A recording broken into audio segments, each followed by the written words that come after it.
Hello again, YouTube, and welcome back to L-Space. My name is Tristan, and it is that time of the month for us to go over all of the books that I read in the month of April. I gave myself a little bit of a challenge for April to read only Book of the Month books, and for the most part, I did stick to that. There were a couple of caveats in there. I had a list of all of the books that I wanted to read from my Book of the Month shelf, from my Book of the Month TBR specifically, and I had 5 books on that list. I read 4 of them. The only one I did not get to was Wellness, and that is largely because I took a trip to Puerto Rico with my partner, which was really fun. We did it for his birthday.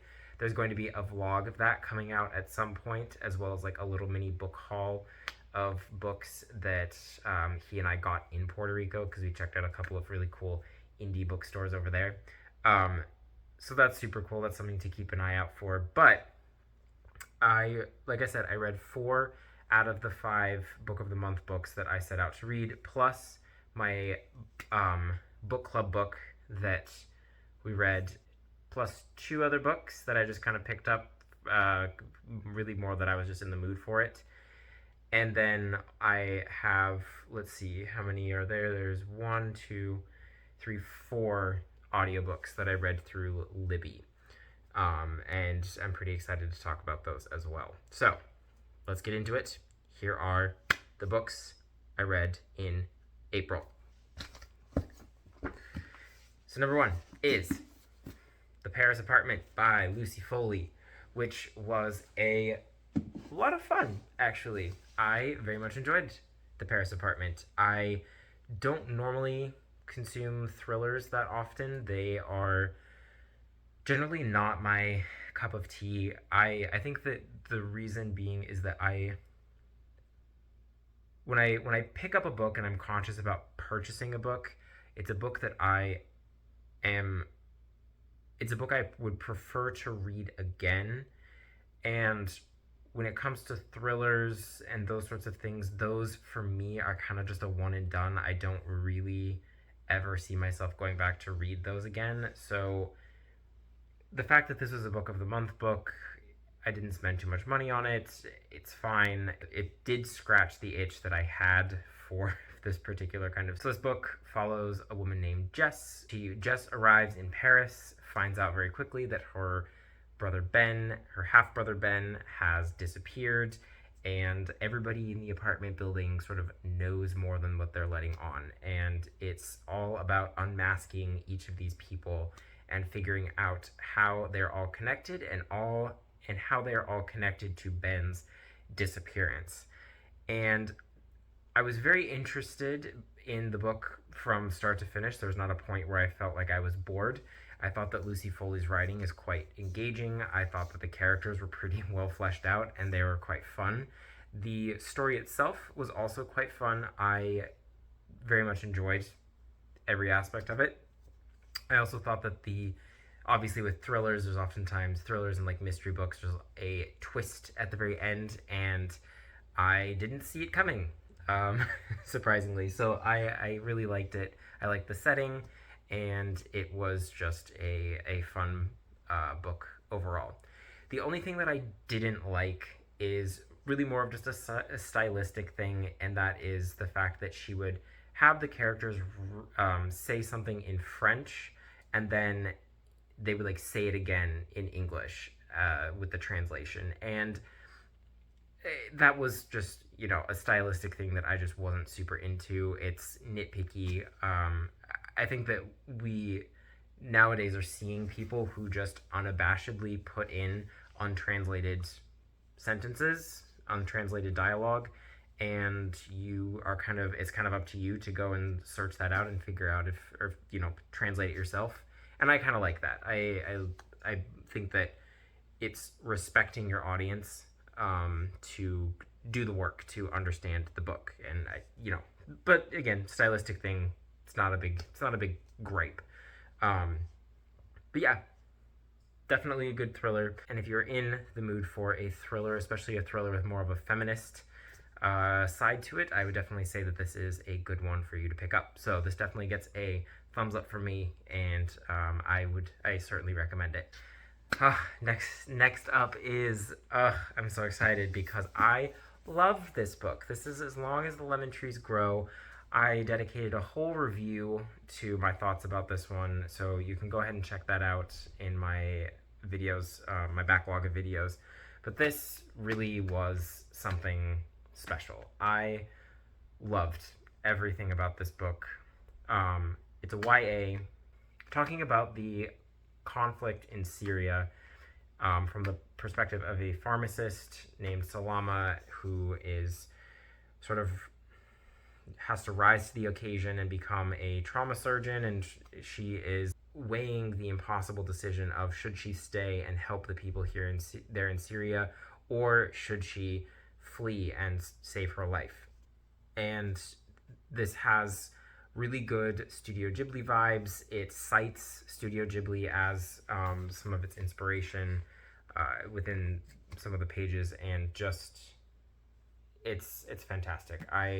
It's harrowing, but it's all about finding hope in the darkest of times, and I think that the author did a fantastic job of presenting not only the horrors of this conflict, but the resilience and the resilience and the humanity of the people that have to live within that conflict. So definitely give this a read. It's like I said, it's a YA book, but I do think that I'm very confident in saying that it is a YA book written for anyone and everyone. I think anyone can enjoy this, and the fact that it is a YA book, I think, is going to make it more accessible to a wider audience, which is great. So yeah, huge recommend from me. Couldn't have loved this book more. It's fantastic. The next book is another Book of the Month book, and that is The Mayor of Maxwell Street by Avery Cunningham, and this book was a lot of fun. This is about Nellie Sawyer, who comes from a family of horse breeders who sell their horses to rich people for racing. And she and her family are black and they're some of the wealthiest of black Americans in this time period. It's historical fiction. You know, Nellie has got it all. She's rich, she's wealthy, she's very comfortable, but she wants more from life than just a comfy existence. So she wants to be an investigative journalist. And so when she presents herself to an editor of a paper, he gives her the challenge of finding the mayor of Maxwell Street, who is this shady figure, who's kind of the king of vice in Chicago. And it's all about her unmasking this shady character and figuring out who he is. I would say that this story is quite predictable, in that you do meet the mayor of Maxwell Street sort of early on in the narrative, and it's pretty easy to tell who is the mayor. But figuring out how this person is the mayor is kind of fun. So even though it is predictable and you do see it coming, the big identity reveal, you see that coming, despite all that, I would say that it is a very enjoyable read. It's also an extremely well done piece of historical fiction. I think that Cunningham did a really good job of evoking the setting of Chicago in the 1920s, and it definitely scratched that itch of more 1920s glitz and glam of the Gilded Age, but from characters of color and their perspective. So this book, super interesting, super fun, and I think that it is definitely worth the read. That's going to be a theme with all of the books that I'm doing, because I think that all of them are very good. So just in general, I try to read one book in French every month, and to kind of keep myself going with French, because I don't do French every day. I don't speak French every day. Regrettably, I don't. So I have to find ways to keep myself engaging in it so that I don't forget and so that I don't lose the skills that I have. So I read Les Moralistes by André Gide, and this was a very interesting book that I am more than likely going to have to give another read. So this is a very interesting book because it's, the title means the immoralist, the person who is immoral and who sort of holds to being immoral. And it's very odd. I think that with with a lot of French novels of this era, so this is the 1900s and kind of in into the existentialist humanist movements, and André Gide is definitely more of a humanist writer. It They all have a very clear thesis that they're trying to prove within the novel, or they have like a very specific theme that they're working off of, and the entire novel orbits around that, sort of to the detriment of the actual characters and the actual narrative. And that was sort of the vibe I got from this one. And it's just, I don't know, I don't really know how I feel about it. André Gide was a very prominent author in the 20th century. He was a pretty well-known queer author. A lot of his stuff has pretty significant queer undertones. This definitely being one of them. The queer undertones in this were very interesting, very obvious. They weren't exactly undertones. They were kind of more just the tone. Despite the fact that the main character did have a wife named Marceline. And that was honestly one of the things that sort of made me not enjoy the book as much, is the fact that Marceline gets like 5 lines of dialogue, and otherwise she's just sort of a prop. And she's really the only female character that gets any sort of screen time whatsoever. So if you're somebody that really counts on having like a good female character in the novel for you to enjoy it, this is not going to be the book for you. I'm gonna need to read this again because the thesis and the way that they were like proving the thesis was not particularly convincing, we'll say, because basically, like, you get to a point where this guy just shows up to the main character and he said, "Hey, do you remember that time that you did this thing that was like moderately morally dubious? Well, you did that because you are inherently a terrible person." And it's just like, okay, that wasn't particularly convincing. Also, it was like a very small action that was just in passing, that didn't feel like there was that much weight on it. But there were some very interesting lines in this book. There were some pretty interesting pieces of imagery, and overall, I think that it is worth the read, especially if you're wanting to do a study of 20th century French literature. This is widely translated into English, so there's no trouble finding this book. But yeah, I'm gonna have to, like I said, read it again to really give you a more comprehensive, or more, I guess, cohesive view into my thoughts. So more thoughts to come, probably. So the last 2 physical books that I finished in April are 2 Palestinian authors, which was really cool to do that. These are the first 2 books that I've read from a Palestinian author. One of them is Palestinian American. The other one is Palestinian and British, or from the UK. So the first one that I finished was the one that I did for my book club, and that is Enter Ghost by Isabella Hammad. And oh my god, this book is so freaking good. First of all, it's shortlisted for the Women's Prize. I really sincerely hope that it wins because this book blew my mind. I have never seen an author write dialogue as well as Hammad did in this book. Never, not even once, have I seen dialogue this good.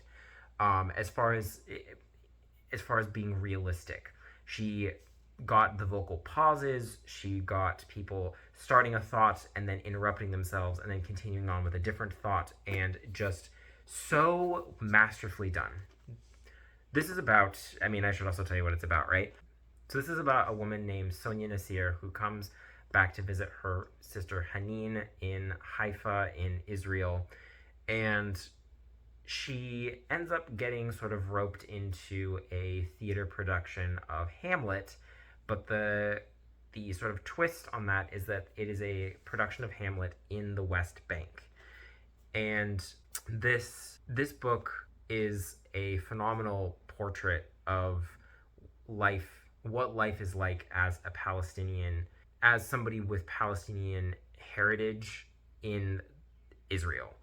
And it talks about people, it I think does a good job of sort of running the gamut. There are people who are from the West Bank who do not have Israeli citizenship. There's Sonia, who is a UK citizen, has a UK passport, but is ethnically Palestinian.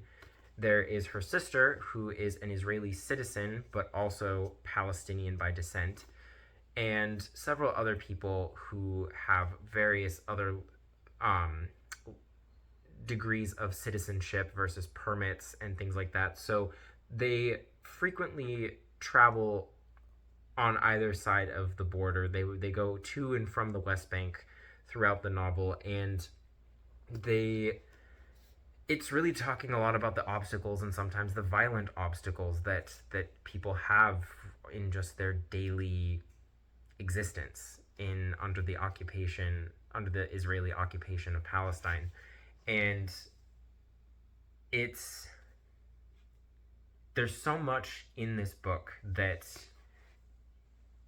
it will take a full on like dedicated review for me to really give you my full thoughts on this, but generally just everything that it did was fantastic. Sonia is a great main character. All of the other characters, especially Miriam, I loved Miriam so much. She's quite a character, and just a lot of fun as sort of a foil to Sonia.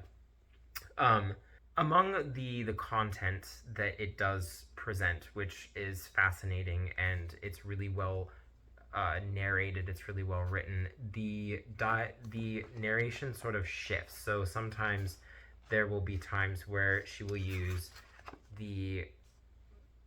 a theater script.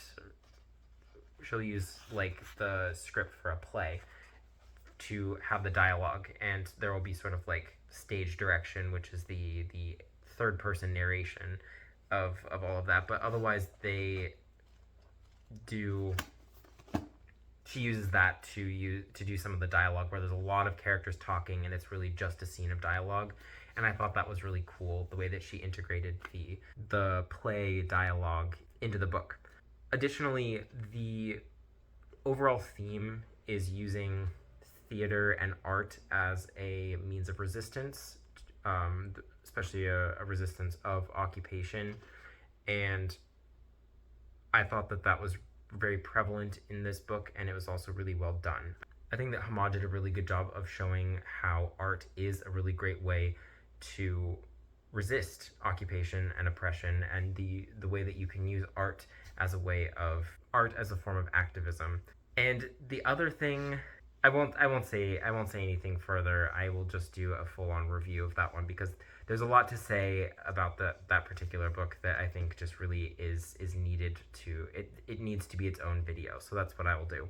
But yeah, that's hands down, that's one of the best books I've ever read. It's now easily in my top 10 books of all time, and I'm so excited to read Hammad's other book, The Parisian, because that one sounds even better.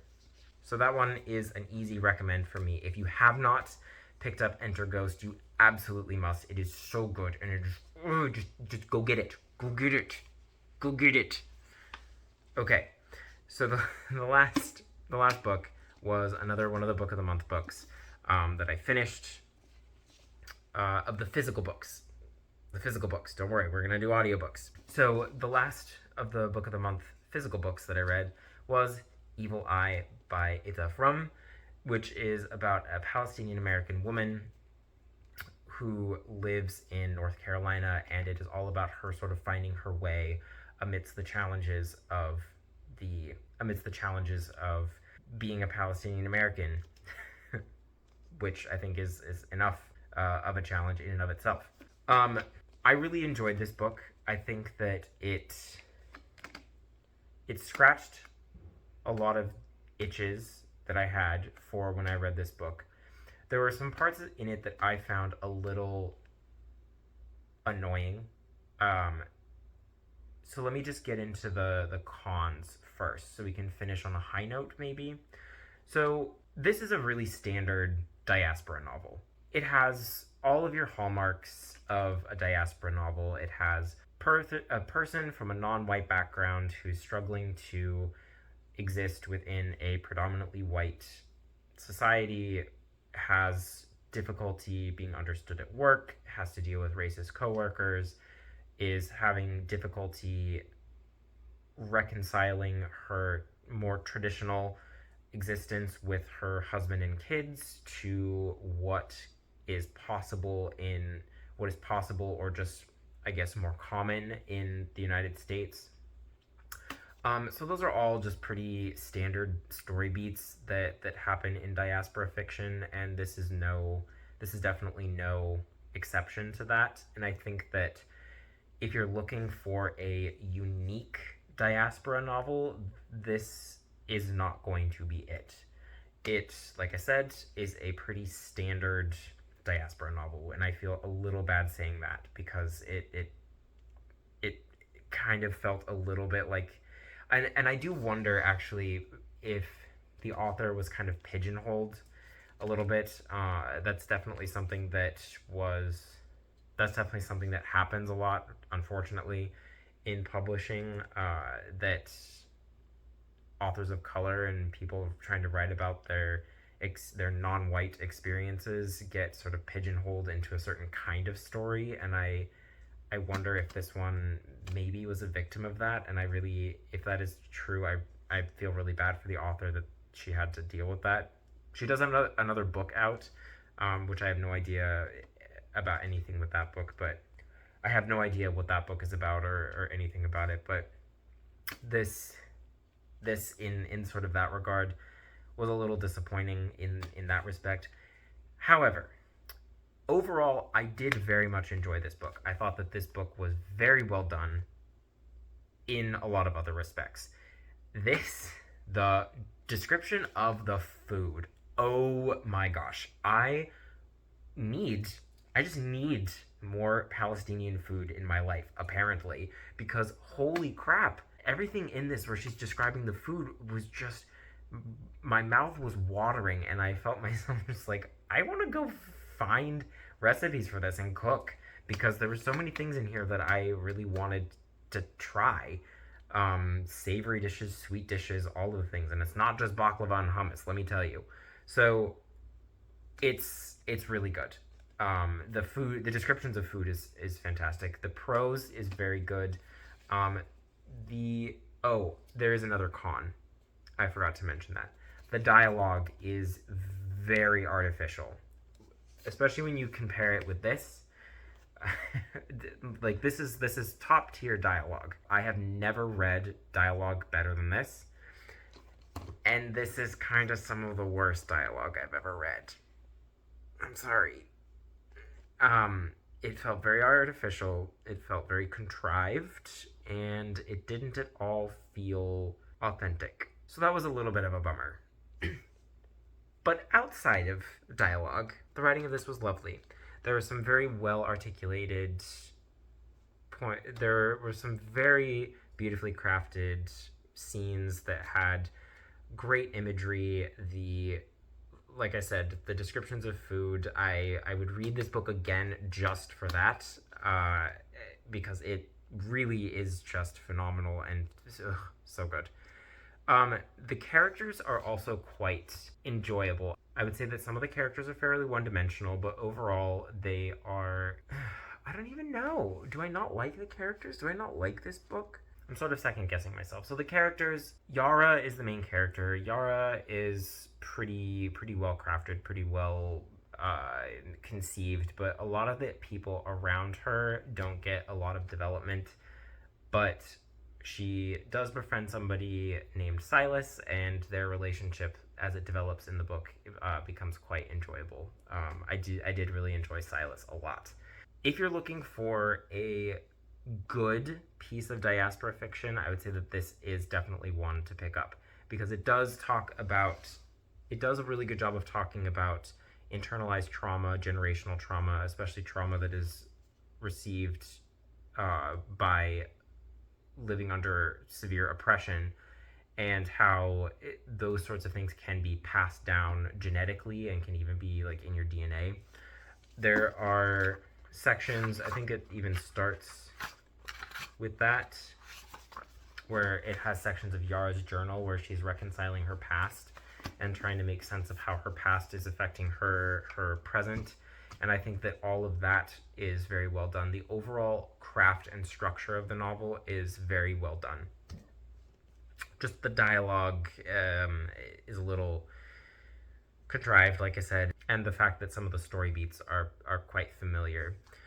The specific experiences, though, of being a Palestinian American and having the experiences that she has, specifically from her family fleeing the Nakba and the challenges that they faced at the hands of the Israelis, all of that is very well recounted in this book, and I think that that's also a very important piece to this book that makes it very much worth reading. Despite some of those flaws that it has, I think that regardless, it's very much worth reading, and I would say that you should pick it up. It's a very quick read too. It's like 300 or so pages, but it goes by very quick. And it also is a very engaging read. There was never a time where I felt like I didn't want to read it. So yeah, that's it. That's Evil Eye by Etaf Rum. I'm going to get better. I'm for sure going to get better at kind of giving you a more definitive conclusion to when I'm a little bit wishy-washy. But at this point, I'm still working on that myself, trying to figure out a more definitive way to conclude those. So those are all the books that I finished, the physical books that I finished. Another one that I've started and I'm sort of in the process of is The Light Fantastic by Terry Pratchett. And this one, fantastic. It's even in the title, it's fantastic. Terry Pratchett's my favorite author. I'm going to like anything and everything that he does, and this is no exception. This is the second Discworld book ever, and it's a hoot. It's so much fun, and it's just goofy and silly, and it's everything that I love about Terry Pratchett and the sort of wonky antics that they get up to. My full thoughts will come when I actually finish this book. Now, we are getting into the audiobooks that I read, and none of these appeared on my TBR because they are all ones that just appeared when my holds came through the Libby app, because I do all of my audiobooks through the library. I don't use Audible. I do my best not to support anything that Amazon does. So you will not have heard about these books aside from right now, at least on this channel. So the first one that I read was Homestretch by Graham Norton, and if you don't know who Graham Norton is, he is a talk show host in Ireland. He's got that like really bright orange background with like purple and pink and stuff like that. But anyway, he's gay. He writes really, really good gay fiction, like Andre Aciman and Michael Chabon could never. I'm a little bitter about those two people in particular. I have a little bit of a vendetta against them for that particular side of their fiction, their writing. So Homestretch is about a lot of things. So I read actually 3 of his books via Libby. So I read Homestretch, Holding, and Forever Home. All by Graham Norton, all via audiobook, and they're all great.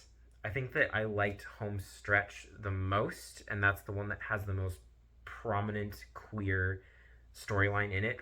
So this one really focuses on a character named Connor who is forced to flee his home to avoid a scandal dealing with a car crash, and you throughout the course of the novel figure out what actually happened the day of the crash and sort of why he was forced to leave. You get a really good look into the lives of the characters. All of the characters, there's quite a few, and you get a pretty complete picture of each of them. That's something that I noticed in all of Norton's fiction and all of Norton's novels, was that his ability to craft characters that are not only recognizable, memorable, and unique, and also pretty complete, was amazing. I do confidently say that he's easily one of the best people writing in English today. He not only writes great queer stories, but just his novels in general are fantastic.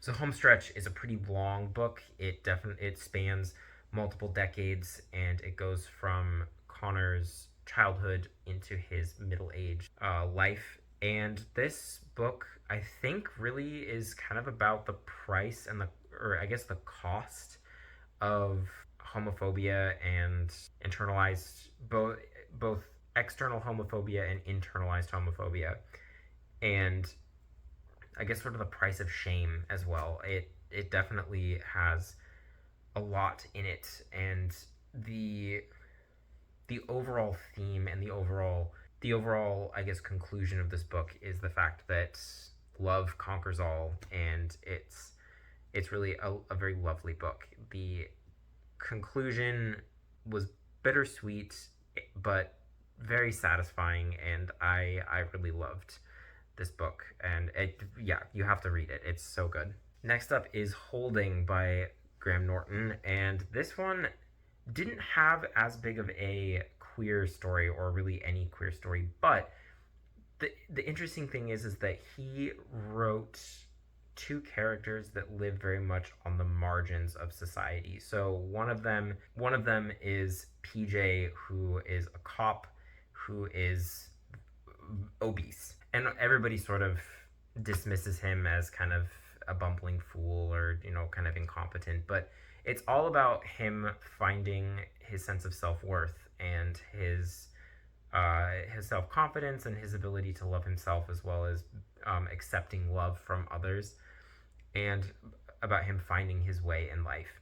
I think that now, in our current climate, this is not necessarily a good time to be promoting books about cops, because he is a police officer, but it is a detective novel, so it's about them trying to solve a mystery, and from that standpoint, I think that it's fine for me to recommend that one, especially because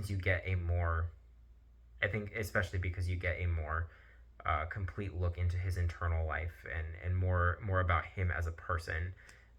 You definitely get, it's definitely worth the read. Just his overall portrait of provincial life in Ireland is just very charming and very fun.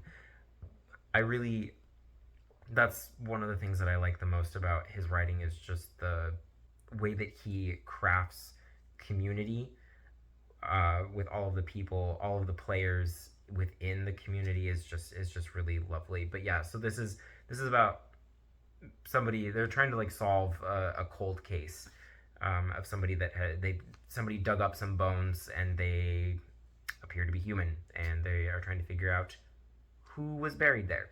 So that's the main, that is the plot of this one, and I would say that I enjoyed this one the least, because I was kind of waiting for the queer storyline to come up, and it never did, and so I was like, well, okay, this book is fine, this book is pretty good. I think I still gave it 4 stars on Goodreads, but I would still recommend it It's also the shortest of all of these, but yeah, good book. Very, very charming characters, and definitely worth a read. Okay, so the last Graham Norton book that I read, but not the last audiobook that I read, is Forever Home, and this one is fun. Um, this one, if you're gonna read this book for any reason, you have to read it for Moira. Moira in this book, um, just like in Schitt's Creek, this character Moira is the life of the party, and oh my god, she's hilarious. She is a force of nature. Definitely lives kind of in her own world, and despite the fact that she's really more of a side character, she kind of dominates the narrative in a lot of ways, both intentionally by the author and sort of unintentionally. Um, but it's actually about a woman named Carol. Moira is Carol's mother, but Carol is a divorced teacher living alone. She meets an older man and falls in love. He quickly gets Alzheimer's and dementia, and is then he has to be his. There's some drama that ensues with his grown children and dealing with those grown children and Carol, and sort of like custody of Declan. His name is Declan, and also what happens to his house. And Norton, all of his novels so far have had some sort of like little crime at the center of it, and this is certainly no exception. They find out that there's something amiss, something afoot, as they start uncovering things, and it's all about Carol and her mother trying to figure out what to do when they find out what's going on. But yeah, this is a very, very tender book in a lot of ways, and I think that it does a good job of showing the complexities of family relationships in a way that I think just is very well done. Whew, I read a lot of books. This is a long video. Okay, so the last book that I read on audiobook through Libby was Sisters of the Resistance by Christine Wells, and this is talking about Catherine Dior's spy network during the French Resistance, just like right around it was the German occupation of France and Paris and all of that. And this book was very interesting, very good. It's a period of history that I want to learn more about, and this was sort of my little entry point into it. And it's told in two different timelines. So there's one of the main characters. So like I said, this is a book about two sisters, Gabby and Yvette Fouché, during the French Resistance during World War II, and really kind of the years after World War II. Like D-Day has already happened, and people are, I guess that's still the height of World War II. I guess that's still sort of the height of World War II. But D-Day has happened, and they're just kind of waiting for the Allies to get into Paris to liberate them from the Germans, from the Nazis. Let's be specific here.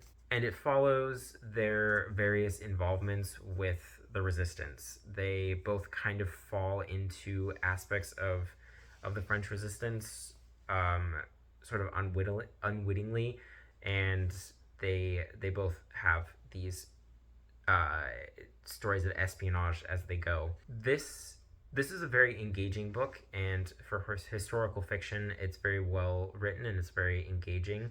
And the other thing that I really liked about it was that it did not have the contrived and unnecessary romance that I think a lot of historical fiction tends to have, especially the typical like woman walking away historical fiction. You know the ones I'm talking about. But overall, this was a really, really well done novel, and I think that it does a good job of incorporating a lot of the challenges and the challenges and the events of that time period within the narrative. All of the characters were very interesting. I think that the author did a good job of showing that not you really could not tell whose side people were on, even if you were dead certain that somebody was was a member of the resistance, they could potentially have a third allegiance that they're going with. So from that standpoint, the fact that you just couldn't trust anyone was really interesting and really fun to read. So I would give this one a read if you're looking for that historical fiction itch. If you're looking to scratch that historical fiction itch, I would definitely give this one a read because it's very enjoyable. It's pretty long, I will say, but definitely worth every minute of it. So that's it. Here they are. These are all the books that I read in April. I hope I kept saying in the month of April because I definitely feel like I said the month of March because the only other wrap-up video I've done so far is the one for March.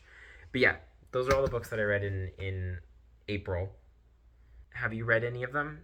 Do any of them sound interesting to you? Do you maybe add them to your TBR? If that's true, I'm sorry that I made your TBR grow larger, because that is a constant problem that we all have.